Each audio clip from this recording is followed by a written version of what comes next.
while. Spool of dial string. Now, getting ready to restring all the dials here. Let me give a wide angle of what we're having to deal with. I went ahead, since we've now re-grommeted the tuning capacitor, this is what holds the back plate on. And what I've got to do is get the strings for both the main tuning, the band spread indicator, and then also over here, centered around here, the band switch indicator. Now, I got a fairly, I can't remember what size it was. Let me take a look here. .030 diameter dial string, fairly small of the two. Pretty good stuff. This is the true dial string that I've been looking for. It's pretty close to the original. So I've started working with it, and I've already found out a potential problem with trying to restring these. One thing, it is not easy to cut. This stuff has a tendency, let me see if I can get here. Yes, my nails are long, I'm sorry. They will be cut before long. There, actually closes a nice close-up there. It frays. Not to mention the fact that center core is kind of like a cotton color or polyester. It is a real pain in the ass to cut. So you get a lot of little greeblies that are floating about. And I'll show you how I take care of those little greeblies. Here's the other thing that is a problem.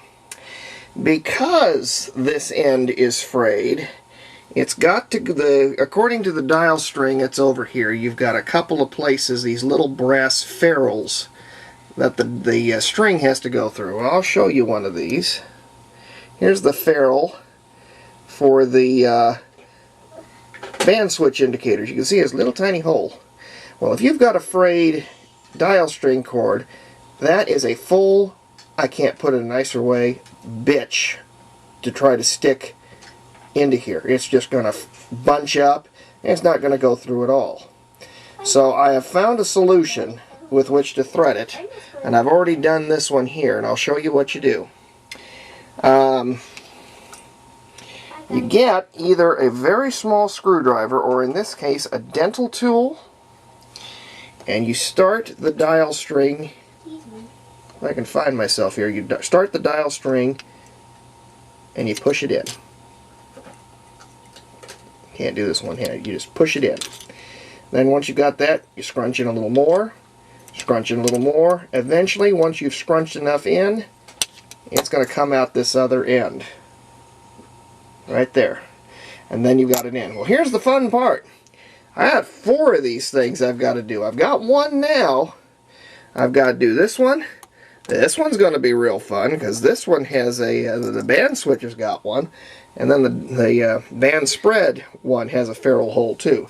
I don't think that one's going to be near as bad, so I'm going to start with this one. Work my way around here, and then I've also got a spring that needs to be attached here. Once I get done and cut my string to size, I'll show you how I handle this bunched up mess that's right here, the frayed ends. Okay, first string is put on. This is the pointer. If you look at the middle ferrule here, in fact, you know what? Let's just take, if you hear any noises in the background, it's my little girl playing and coughing. So I'm just going to move that down here. We'll make a test. There we go. Now, this is up in the air because the second plate will be attaching this on the bottom. So I'll just push that down a little bit. It has more than enough tension here so that if we move, you see the pointer moving. So at this point, this string is done. Now, for these little ends here that have frayeds and whatever, well, I got a great way to solve that, and that's with one of these little fire lighters. So what you want to do is get up here Turn the fan off, would you, little girl? Unfortunately, I got too much air going, so I need her to turn off the fan for a minute. Thank you. Now, here we are. Here's the fire lighter. What you do is just bring it over here. There we go. Shrinks it right up. There you go. Nice neat butt end. Of course, don't burn through the string. Here's the other one. Butted right up, shrinks right up. All set to go. So, this string is all done. I've got to tighten that knot over here a little bit more, but once that's done, this is all set to go. And now, if I can get this to focus, I'm going to start on this one.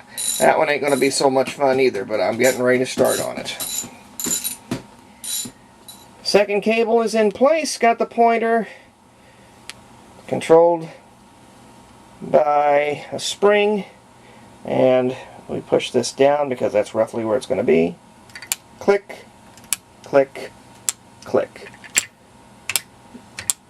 Okay, as soon as I get this attached, this should be nice and taut, and we should be ready to go. If not, I can always move this back a little bit, tighten it down, and make some more adjustments on that. So now, the big one, the tuning. And in order to do that, I got to attach the secondary plate and then get it ready.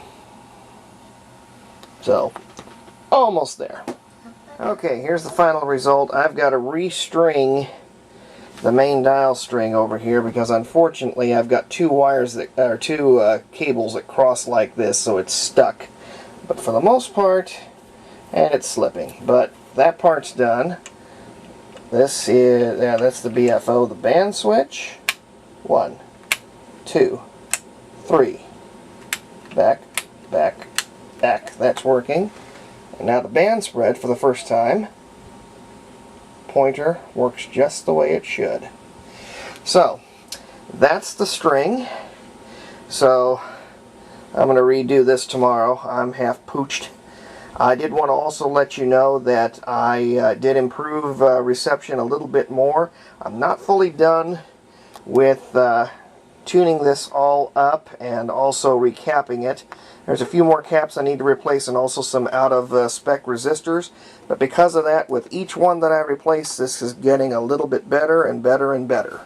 So stay tuned for the next episode, which should be finishing this set up, tuning it up. Of course, the string will be redone by that time, and buttoning it back up into the cabinet. Epilogue gets during the day, and I've restrung the dial. I had to add an extra loop of string onto the main drum, and this is it in daytime. I'm listening to something on shortwave somewhere on the 31 meter band. Still needs sensitivity, still not all that great. That could be just design, could be any number of things. I still haven't gotten through and replaced all the out-of-spec capacitors and resistors. There's just a few more I have to take care of. But considering the radio was dead as a stump before, I'm rather pleased with what I'm hearing.